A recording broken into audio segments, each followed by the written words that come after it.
हल्दी की रस्म में ना ही अब समीर वहां था और ना ही नंदिनी। नंदिनी वहां से निकल गई थी और जैसे ही बाहर की तरफ देखा वैसे ही उसे वहां पर कुछ दिखा, जिसे देखकर वो अचानक से रुक गई।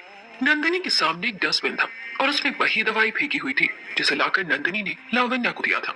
नंदिनी ने उस डस्टबिन से तुरंत दवाई को उठाया और ध्यान से याद करते हुए खुद से कहा, ये तो वही दवाई है जो मैंने लावण्या दी को उस दिन दी थी, लेकिन इससे तो एक भी दवाई नहीं निकाली हुई है।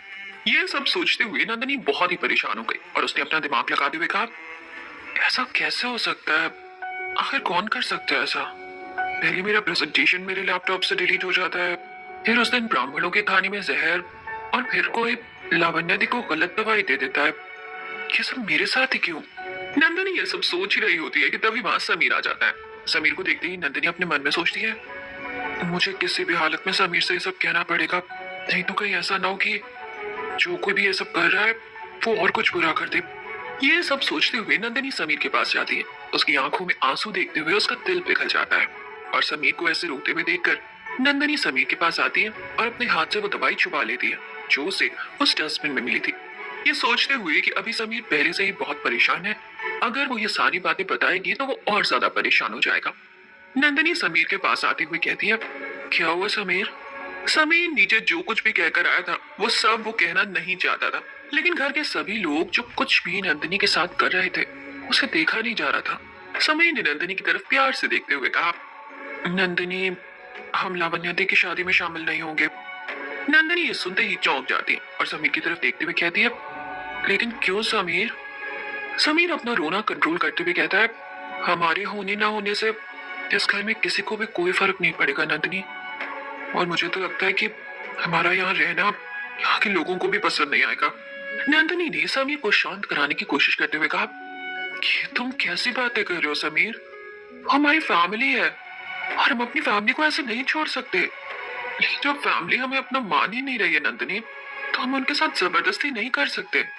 नंदिनी ने फिर से बहुत आराम से कहा, वो नहीं मान रहे हैं क्योंकि वो गुस्सा है, और हमने जो किया है वो उनकी नजरों में ठीक नहीं है। एक बार तुम चीजों को अपनी नजर से नहीं उनकी नजर से देखने की कोशिश करो समीर।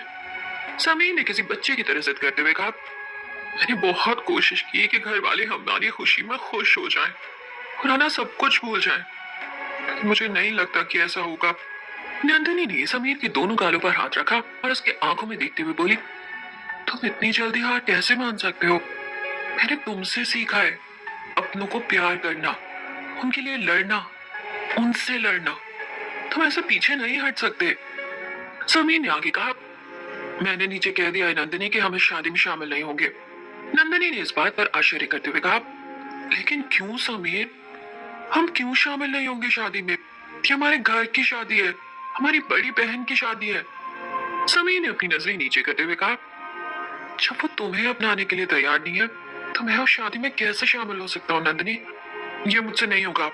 ये सुनकर नंदिनी को एक बार के लिए समीर पर बहुत दया आई और उसने फिर से कहा, हम इस शादी में शामिल होंगे समीर, चाहे कोई कुछ भी कह ले। हल्दी के फंक्शन में समीर और नंदिनी को वहां नहीं देखकर आशुतोष कहते हैं, राधिका, समीर और नंदिनी कहाँ हैं? दोनों बच्चे दिखाई नहीं दे रहे। राधिका की आंखों में आंसू थे और उसने उन आंखों को छुपाते हुए कहा, वो यहाँ पर नहीं है। आशुतोष ने फिर उधर उधर देखा और बोले, लेकिन क्यों? लावण्या की हल्दी तो खत्म होने वाली है। इससे पहले कि आशुतोष आगे कुछ कहते, राधिका ने गुस्से से कहा, क्योंकि अब हमारा बेटा हमारा नहीं रहा, उसे अब किसी की कोई परवाह नहीं है। राधिका की बात सुनकर आशुतोष को कुछ अजीब सा लगा और उसने अपनी माँ यानी कि दादी की तरफ देखते हुए पूछा, माँ, क्या बात है? समीर और नंदिनी यहाँ क्यों नहीं है? और राधिका क्या कह रही है? तभी दादी ने पूरी बात बताते हुए कहा, समीर ने शादी में शामिल होने से मना कर दिया है आशु। ये सुनते ही आशुतोष चौंक जाता है और कहता है, लेकिन क्यों माँ? समीर ऐसा क्यों करेगा? तभी राधिका कहती है, वो आजकल जो कुछ भी कर रहा है वो सिर्फ और सिर्फ नंदिनी के कहने पर कर रहा है। आजकल वो हमारी सुनता कहाँ है? राधिका का ये व्यवहार देखकर आशुतोष को समझ आ जाता है कि जरूर राधिका और नंदिनी के बीच कुछ हुआ होगा और वो वहां से अचानक से चला जाता है। आशुतोष को भी वहां से जाते हुए देखकर सबका मूड खराब हो जाता है, लेकिन सब अपने अपने काम में लगे रहते हैं। जहाँ नंदिनी समीर को सब कुछ समझा रही होती है, वहाँ अचानक से आशुतोष भी पहुंच जाते हैं और नंदिनी की बातें सुनकर उसके पास आते हैं। नंदिनी और समीर दोनों मुड़कर देखते हैं तो सामने आशुतोष खड़े हैं। आशुतोष की आंखें नम हैं और उन्होंने नंदिनी के माथे पर हाथ रखते हुए कहा, मुझे तुमसे यही उम्मीद है बेटा। मैं चाहता हूँ कि परिवार कभी न टूटे। नंदिनी आशुतोष की बात को सुनकर कहती है, पापा हम भी यही चाहते हैं कि हम सब एक साथ मिलकर हंसते खेलते रहें। तभी आशुतोष कहते हैं, लेकिन समीर ने नीचे जो कहा है वो। इससे पहले कि आशुतोष अपनी पूरी बात खत्म कर दे, नंदिनी ने उन्हें आश्वस्त करते हुए कहा, ऐसा कुछ नहीं होगा पापा, समीर और हम दोनों ही शादी में रहेंगे। आशुतोष को इस बात की बहुत खुशी होती है कि कोई घर के हालात को समझे ना समझे, नंदिनी समझ रही है। वो सब कुछ ठीक करना चाहती है और इसी खुशी से उसकी आंखें फिर छलक जाती हैं। उनके आंसू को पोंछते हुए नंदिनी कहती है, ये क्या आप भी शुरू हो गए? आशुतोष हंसते हुए कहते हैं, ये तो मेरी खुशी के आंसू है बेटा। नंदिनी समीर की तरफ देखते हुए कहती है, एक के गम के आंसू, एक के खुशी के आंसू, और लोग मुझसे कहते हैं कि मैं रोती रहती हूँ। इस बात पर समीर भी मुस्कुरा देता है क्योंकि समीर ने ही उससे कुछ दिन पहले ये कहा था। तभी आशुतोष अपनी जेब से एक लिफाफा निकालते हुए उन दोनों की तरफ बढ़ाते हैं। नंदिनी उसे बहुत ही हैरानी से देखती है और आशुतोष की तरफ देखते हुए कहती है, ये क्या है पापा? आशुतोष खुश होकर कहते हैं, खुद ही देख लो। नंदिनी उस लिफाफे को हाथ में लेने से पहले समीर की तरफ देखती है, लेकिन समीर को भी उस बारे में कुछ नहीं पता होता और वो नंदिनी से उसे लेने का इशारा करता है। नंदिनी उसे आशुतोष के हाथ से लेती है और खोल कर देखती है। उस लिफाफे से 2 मॉरिशस की टिकट्स निकलती हैं, जिसे देखते हुए नंदिनी बहुत खुश होते हुए कहती है, पापा ये? आशुतोष हाँ में सिर हिलाते हुए कहते हैं, ये मेरी तरफ से तुम दोनों का गिफ्ट है। समीर को समझ नहीं आता कि आखिर वो किस बारे में बात कर रहे हैं। तभी समीर नंदिनी के हाथ से वो पेपर ले लेता है और वो भी देखकर खुश हो जाता है। उन दोनों में से किसी को भी उम्मीद नहीं थी कि घर वाले उन्हें ऐसा कुछ तोहफा देंगे, लेकिन आशुतोष का ये गिफ्ट उन दोनों को हैरान कर देता है। समीर और नंदिनी दोनों एक पल के लिए खुश हो जाते हैं, लेकिन फिर नंदिनी कुछ सोचते हुए तुरंत उदास हो जाती है। उसकी उदासी देखते हुए आशुतोष कहते हैं, क्या हुआ, पसंद नहीं आया? नंदिनी अपने चेहरे पर तुरंत हंसी लाते हुए कहती है, नहीं पापा ऐसा नहीं है, मुझे पसंद आया। लेकिन इससे पहले कि वो आगे कुछ कहती, समीर उसकी बात को पूरी करता हुआ कहता है, लेकिन जब तक सारे घर वाले इस रिश्ते से खुश नहीं हो जाते, मॉम मान नहीं जाती, लावण्या दी की शादी नहीं हो जाती, तब तक नंदिनी को कोई यहाँ से हिला भी नहीं सकता डैड। ये सब नंदिनी की कही बातें थी जिसे समीर ने दोहरा दिया था और वो जानता था कि नंदिनी भी यही सोचकर उदास हो गई है। समीर की कही बात और नंदिनी की स्थिति को समझते हुए आशुतोष ने कहा, मैं समझ सकता हूँ नंदिनी के मन में क्या चल रहा है, लेकिन मैं ये बहुत अच्छे से जानता हूँ कि आज नहीं तो कल नंदिनी अपने प्यार से फिर से सबका दिल जीत लेगी।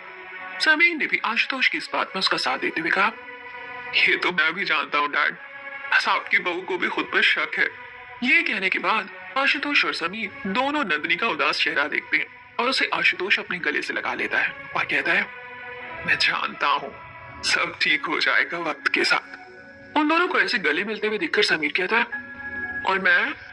आशुतोष समीर को भी अपने दूसरे हाथ से पकड़ लेते हैं और तीनों मिलकर कभी खुशी कभी गम का सीन क्रिएट कर देते हैं। आशुतोष उन दोनों को आशीर्वाद देकर वहां से चले जाते हैं। समीर के हाथ में जो टिकट होती है उसे ध्यान से देखता है और कहता है, टिकट्स अगले हफ्ते के हैं, मतलब अभी तुम्हारे पास 7 दिन है और मैं इस ट्रिप पर सच में तुम्हारे साथ जाना चाहता हूँ।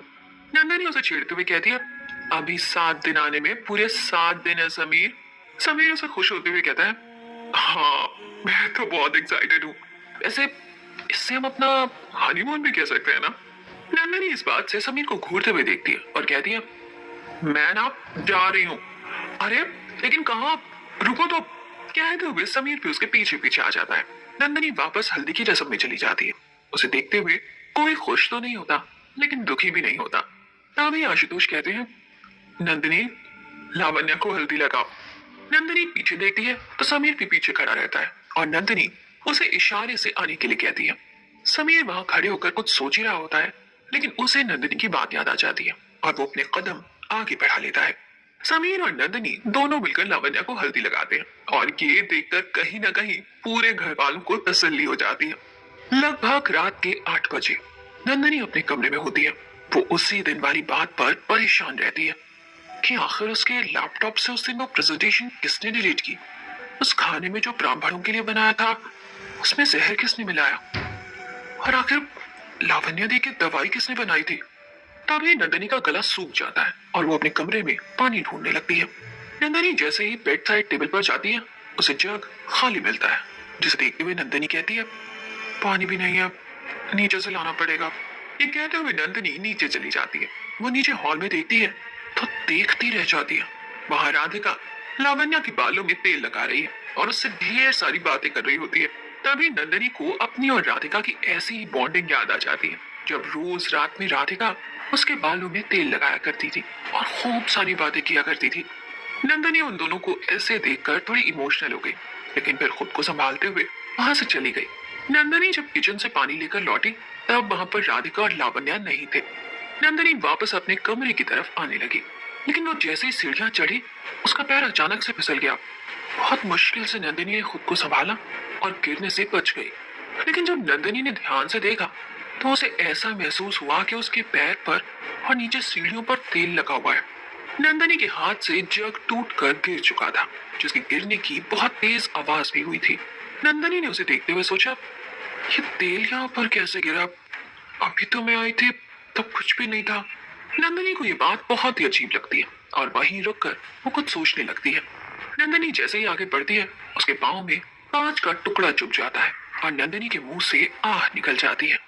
लेकिन फिर भी वो उस तेल को ध्यान से देखती है और सोच में पड़ जाती है कि आखिर ये तेल यहाँ पर आया कैसे। और तभी नंदनी को ध्यान आता है कि अभी थोड़ी देर पहले ही राधिका लावण्या के बालों में तेल लगा रही थी। और तभी नंदनी की नजर एक अंगूठी पर पड़ती है। वो अंगूठी वही सीढ़ियों पर ही गिरी थी, जिसे नंदनी अपने हाथ में उठाती है और कहती है ये अंगूठी तो जानी पहचानी है।